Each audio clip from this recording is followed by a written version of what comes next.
మనం బైసిప్ వర్కౌట్ చేసినప్పుడు చాలా వేరియేషన్లు చెప్పాననేసి అన్ని వేరియేషన్లు అయితే ఎలా చేయగలని ఒక తమ్ముడు కామెంట్ చేశాడు.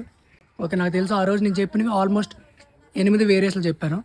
అండ్ 8 వేరియేషన్లు కూడా ఎందుకు చెప్పానంటే అందరూ అన్ని వేరియేషన్లు చేయలేరు. సో వాళ్ళకి నచ్చిన వేరియేషన్లు ట్రై చేస్తారని చెప్పి నేను ఒకే మజిల్ మీద 8 వేరియేషన్లు ఒకే వీడియోలో చెప్పాను. అండ్ మీరు 3 నుంచి 4 వేరియేషన్లు కంప్లీట్ రిప్స్ అంటే ఫెయిల్యూర్ రిప్స్ వరకు, మళ్ళీ ఫెయిల్యూర్ రిప్స్ అంటే ఏం లేదు, వేరియేషన్ ఒక సెట్లో చేసినప్పుడు ఆల్మోస్ట్ ఒక 12 రిప్స్ తర్వాత కంప్లీట్గా అంటే లాస్ట్ 5 to 6 రిప్స్ అయితే కొంచెం క్రిటికల్గా ఉంటుంది. సో దీన్ని ఫెయిల్యూర్ రిప్స్ అంటారు. ఇంకా ఆల్మోస్ట్ అయిపోయింది అనుకున్నప్పుడు ఇలా డౌన్ఫాల్లో కూడా మనం ఇంకో 2 చేయాలి లేదా ఇంకొక 3 చేయాలి అనుకునే ఒక 4-5 రిప్స్ చేస్తాం కదా. So this is called failure ribs.